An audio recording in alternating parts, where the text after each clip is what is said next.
नवरात्र पर्व की आप लोगों को बहुत बहुत शुभकामनाएं। यह नवरात्र पर्व वर्ष की दृष्टि से माना जाए तो नया संवत्सर प्रारंभ होता है इस नवरात्र में। नल नामक संवत्सर इस नवरात्र में प्रारंभ होगा और संवत्सर के प्रथम दिवस जो दिन होता है वही वर्ष का राजा होता है। इस वर्ष प्रथम दिन बुधवार है, इसलिए इस वर्ष का राजा बुध है, जो कृषि और व्यवसाय का स्वामी होता है। हम लोग ये वसंती नवरात्र के नाम से इस नवरात्र को जानते हैं। वास्तव में नवरात्र में प्रातः काल स्नान करके पवित्र जल में नदी, जैसे हमारे यहाँ नर्मदा नदी है, पवित्र क्षेत्र में जाकर स्नान करे, शुद्ध वस्त्र धारण करे, अपने पूजा स्थान का प्रक्षालन करे, गोमूत्र और पंचगव्य से पूजन स्थान को शुद्ध करना चाहिए। और इसके बाद संध्या वंदन करके गणेश अंबिका पूजन, नवग्रह पूजन, षोडश मातृका, सप्तघृत मातृका, चतुष्षष्ठी योगिनी का पूजन करे। फिर कलश स्थापन की विधि है, कलश स्थापन करे, कलश में भगवती का आवाहन करे, अथवा आपका मूर्ति का जो क्रम है उसमें सर्वतोभद्र में भी आप मूर्ति का आवाहन कर सकते हैं। इस प्रकार मूर्ति में माँ भगवती का आवाहन करना है। 9 दिवसीय पर्व होता है, इसलिए अलग अलग नामों से माँ का प्रतिदिन पूजन, प्रतिदिन श्रृंगार, भोजन यानी नैवेद्य इत्यादि चढ़ाया जाता है। प्रथमम शैलपुत्री च, द्वितीयम ब्रह्मचारिणे, तृतीयम चंद्रघंटेति, कूष्मांडेति चतुर्थकम, पंचमम स्कंदमातेति, षष्ठम कात्यायनीति च, सप्तमम कालरात्रिति, महागौरीति चाष्टमम, नवमम सिद्धिदात्री च, नौ दुर्गा प्रकीर्तिता। इस प्रकार 9 दिनों तक हमें माँ की आराधना करना चाहिए। जो लोग जवारे बोते हैं, जवारे भूमि में सामान्य नहीं बोना चाहिए। यदि भूमि में बोना है तो नीचे कुछ बिछाना चाहिए, यानी आसन देना चाहिए। फिर मिट्टी शुद्ध पवित्र स्थान के लाकर डालना चाहिए।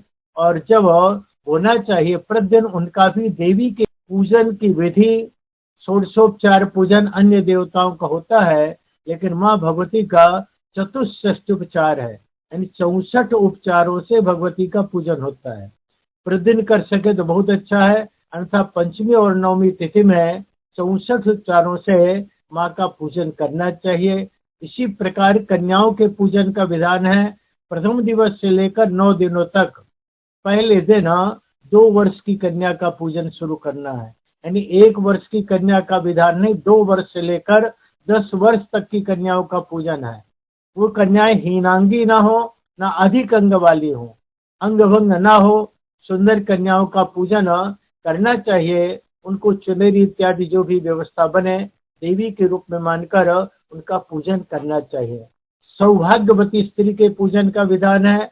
अष्टमी तिथि महागौरी तिथाष्टमम, महागौरी के तिथि में पूजन में अथवा नवमी तिथि में सौभाग्यवती स्त्री के पूजन का विधान है।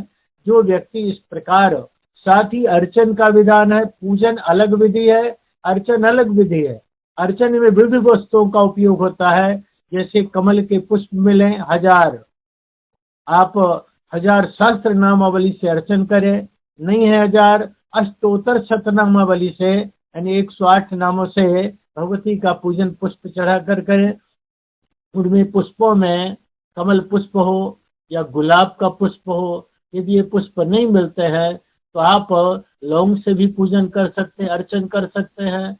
इसी प्रकार किशमिश से अर्चन होता है, मखाना से अर्चन होता है, गन्ने के रस से अर्चन होता है, विविध प्रकार के जो फल होते हैं उनके रसों से अर्चन होता है। इस प्रकार व्यक्ति अपनी व्यवस्था अनुसार माँ भगवती का स्त्री यंत्र राज का अर्चन करे, अर्चन कर नित्य पूजन करे।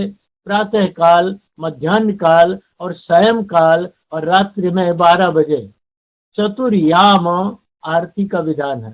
चारों प्रहर आरती करे।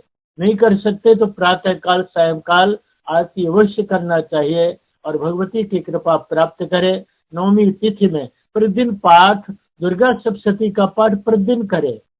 नहीं कर सकते हैं विधिवत तो एक एक अध्याय करें, या एक एक जो हमारे वो रहते हैं, जैसे प्रथम, मध्यम और उत्तम, ये तीन चरित्र हैं, तो एक एक चरित्र का पाठ एक एक दिन करें,